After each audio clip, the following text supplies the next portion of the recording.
Welcome to This Just In, the show bringing you the latest advancements in healthcare, strategy, innovation, and public policy.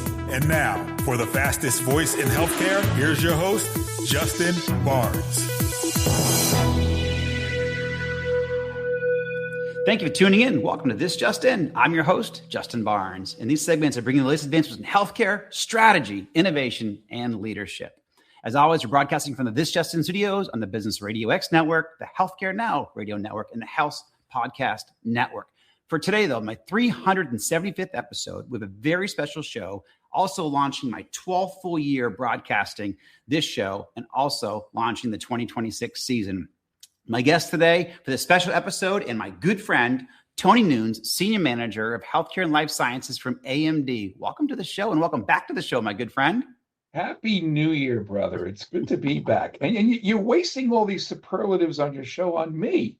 I understand this.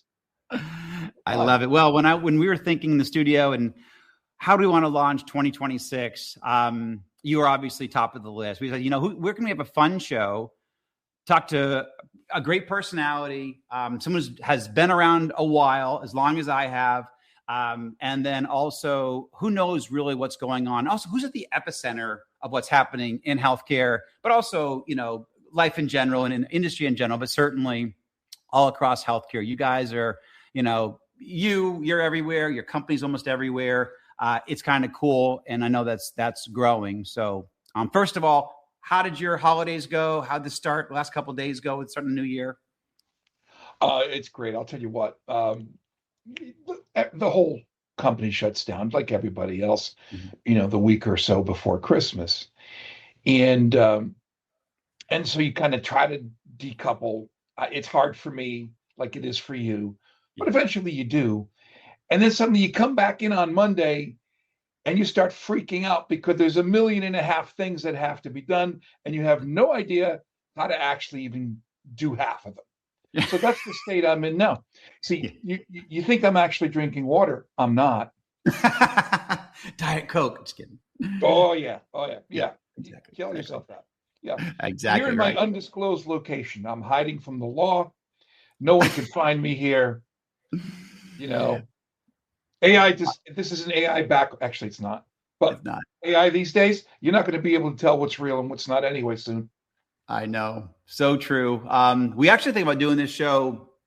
We live, 30 minutes apart, which is very, very cool. And we're going to actually do one of these shows in person like we do. Obviously, I'll see you. And we're going to talk about HIMSS 26 coming up. And obviously, we'll do that one in person. But we probably need more on-location shows in Sarasota. Not to give your location away, but we're in beautiful Sarasota. There's the beautiful bay behind this. Yeah, folks, for those of you that are listening, Justin has like the best view of Sarasota of anybody I know. So look at how beautiful that bay is. This is what we get every single day here. I'm just saying, to all of you guys that are suffering in less pleasant climates. Yeah, exactly. No, it's beautiful down here, but we like, but the sun's about to come in. So it's actually probably a little bit glary. But we'll still have a great show. So first of all, congratulations on your CEO, Lisa Su, headlining and keynoting CES. So first of all, very cool. I know you're intricate in parts of that, and healthcare is a piece of her conversation. But tell us how that went. That was cool, wasn't it? I mean, Lisa's such a dynamic speaker, and she really is the best ambassador that we have. I mean, aside from being just a tremendous leader. For those of you that don't know our story, I mean, AMD's been around for over 50 years. Yeah. But we've had our ups and downs, and frankly had a very low period, 10, 12 years ago when Lisa took control and dynamically changed the company into what it is today. I mean, our growth trajectory is amazing. Mm-hmm. And we can't take that for granted. Nobody here at the company does, from Lisa on down. It is a constant 24/7 emphasis on creating quality and improving upon that quality every single day. So she keeps it intact. We're a company of 25,000, 26,000 people. She keeps all of us on our toes, even if we've never met her. That's just the culture around here. But the funny thing about CES, we're both old enough to remember when CES used to be where you went to go see some new keyboards. I Right? know. Or some games or some really cool tech for listening to audio on CDs. That's not what it is anymore. Yeah. And that's the funniest thing when you see some of these events. I mean, CES today is where you release what's coming up in technology across the board, whether it's data center, whether it's cloud, whether it's energy, whether it's manufacturing, right? And that's the reason they had Lisa go on there, because frankly, AMD as a company, and I'm not going to be here to do a commercial for us, but AMD as a company gets involved in everything from the smallest to the largest data center to the smallest device. We're embedded in there somewhere. And this is part of what she was talking about. So it's kind of funny, right? You remember years ago when the whole term IoT came around, Internet of Things, right? Or medical Internet of Things. Yeah. Whether she knew it or not, she invented a whole new term, which is AI everywhere. And I'll extend that to be the AI of things. And there's some strong implications, because I know you're going to ask me where this is all going, and who the hell knows. But let's look at it this way. AI is being embedded in everything. And as a result, AI is going to be everywhere. You're starting to see it now. This is, folks, this isn't even scratching the beginning. Right. We're not to the iceberg, not even close. Not even, we're at the stage, 20 years ago when they were talking about the web and Internet of Things. That's where we're at now, maybe even less, because the implications of the technology are much, much different. So she came up with this talk track of AI everywhere. Yep. And in healthcare, I was thinking about it. I said, you know what? This has some implications, doesn't it? Yeah. Because we're conditioned to think in certain terms, that you either you're sick, you have an acute condition, you have a chronic condition, you're going to go to some facility where some expert's going to see you, or you're going to get treated in some facility. I'm not sure that model's going to work in 5 years, right? And I know I'm getting off track. It's because I'm not sober and I'm just kind of doing this free form flow. No, you're on track. I love this. You're on track, my friend, for sure. Okay. Love it. So if AI is everywhere, that means that the type of interaction, the type of experience you would have had having to go someplace can now come to you. Let's think about that. Care delivery is going to come to you wherever you are. You don't necessarily have to go to where you traditionally have gone to get it. That's right. And that, dude, that's the biggest change. And I think this year at HIMSS, companies that are really on the cutting edge are going to be fully aware of what the implications are, and you'll see that. Now, it'll be fun to walk around, and we can do that when we're there. By the way, folks, come and see us at our booth. I don't have the booth number in front of me, but we'll spread it out. Just look for AMD. Come look for me, and we can talk. But it'll be interesting if we walk around and we start to see what the talk track is from some of these guys. In how they see themselves as participating in this AI everywhere concept. Right. Yep. Because we used to talk about the edge, computing at the edge. Well, the edge is here. Right. Okay. Absolutely. And the edge can be anything at this point. I mean, hell, we've got refrigerators with AI now that, if Secretary Kennedy's face shows up and says, "Hey, don't eat that stuff." There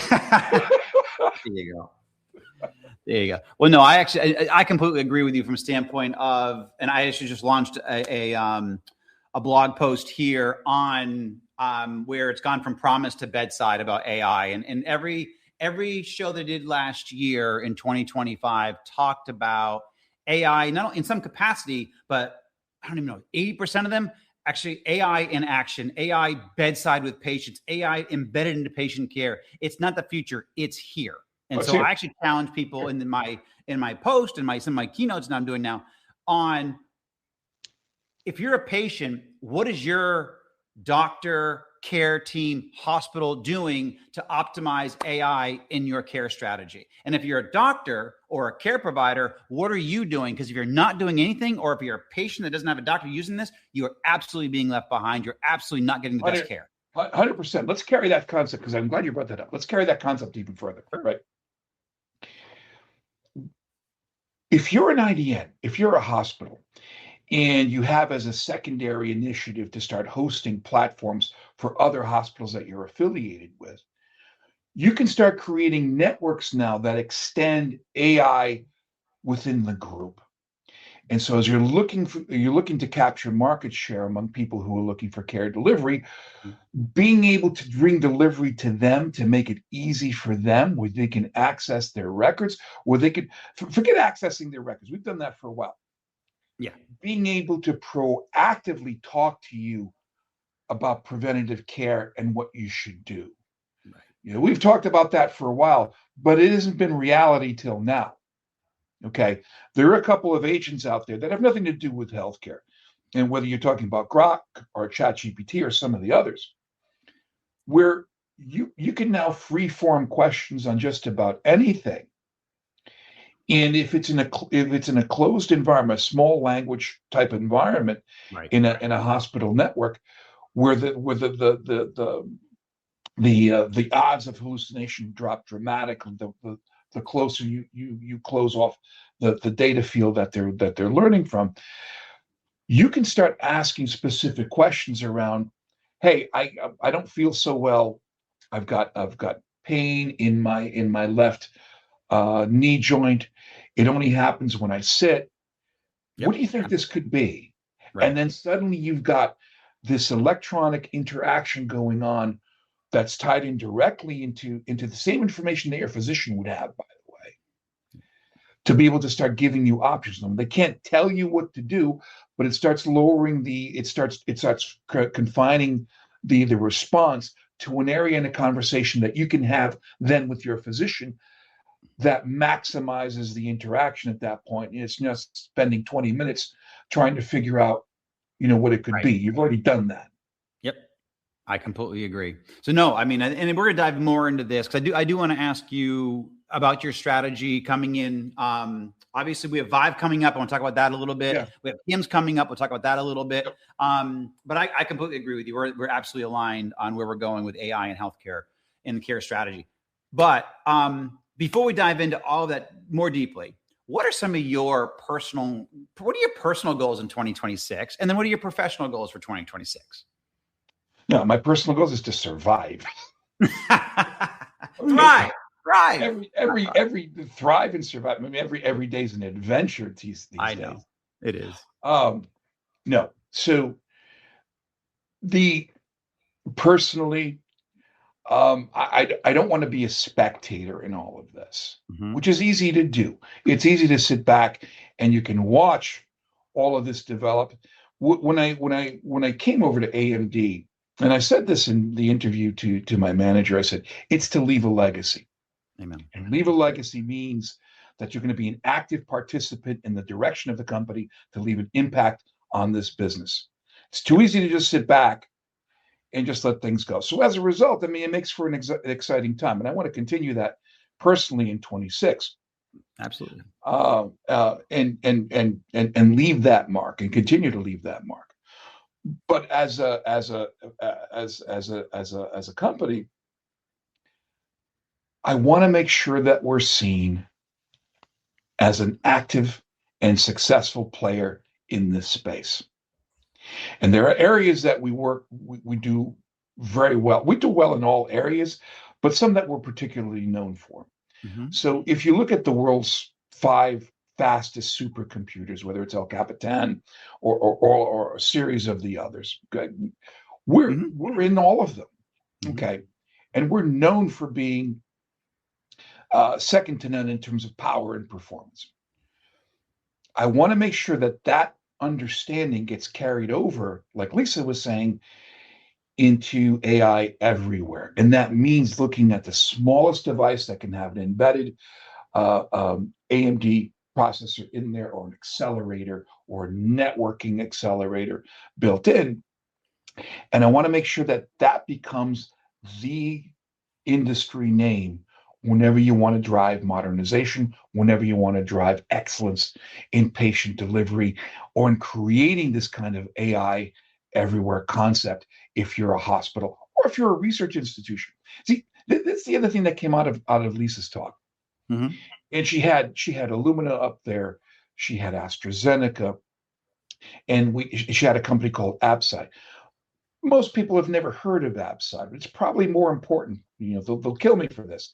It's probably just as important or even more important than the other two.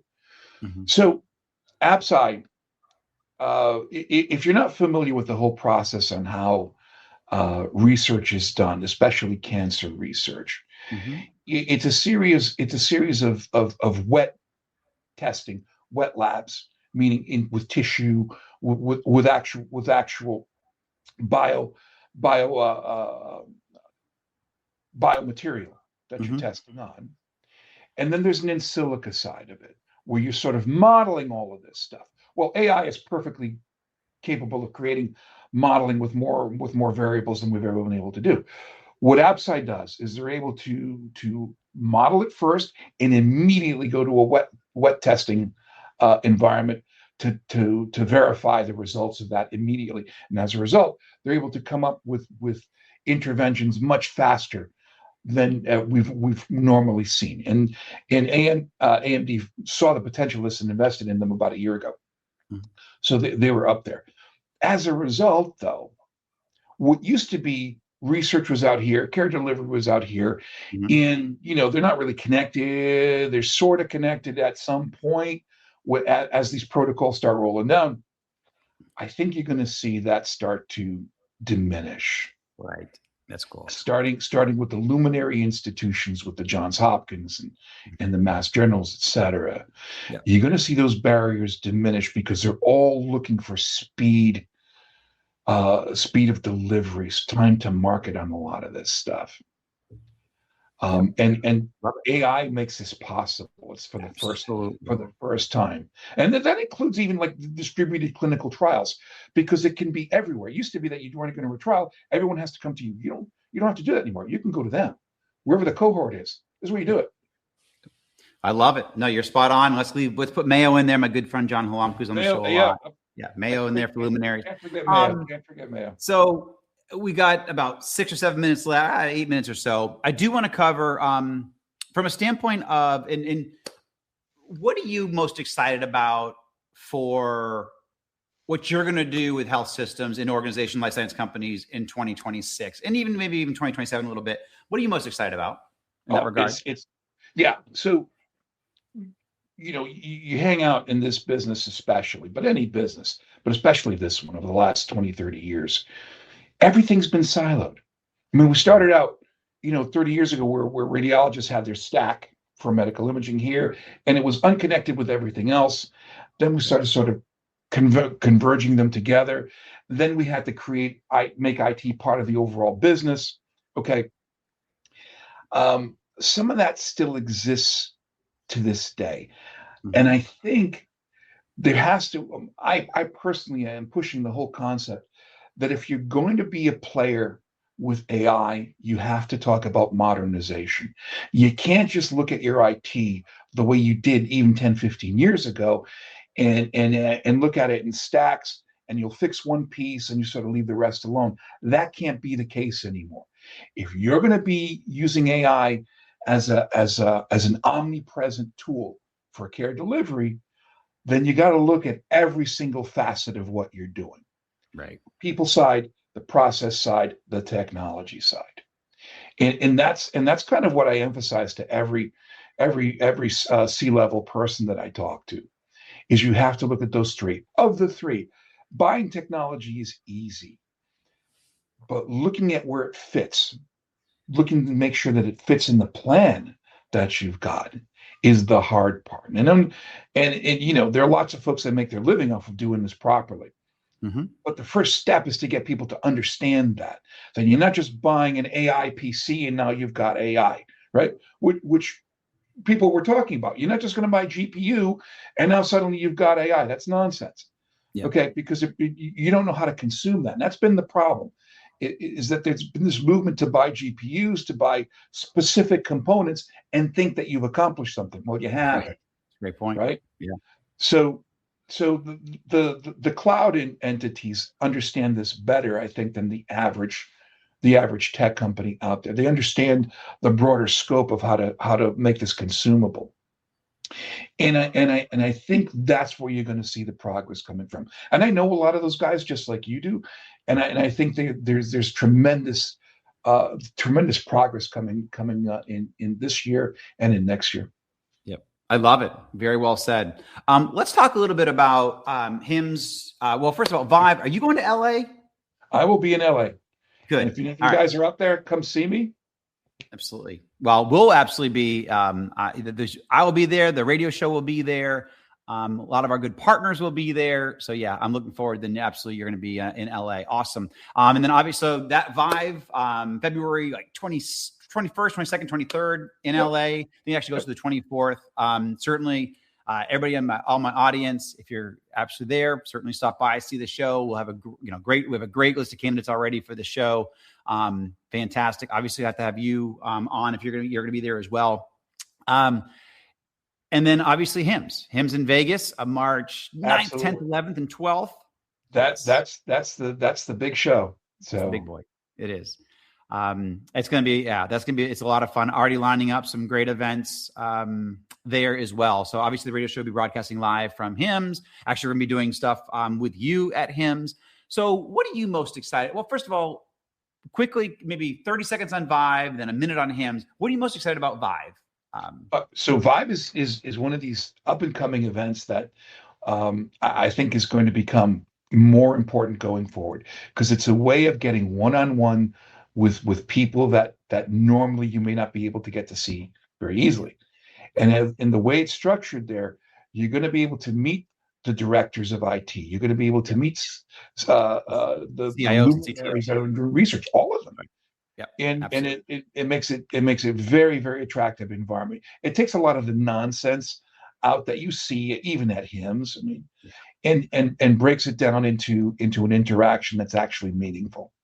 Yeah. That's Chime for my audience. Chime and Health came together to create Vive. So you have a lot of that CTO, CISO, CIO, VPs of IT, all that leadership at Vive. It's great energy, great show, as Tony mentioned. So 1 minute on HIMSS. What are you most excited about HIMSS coming up in Las Vegas, March 9th to the 12th?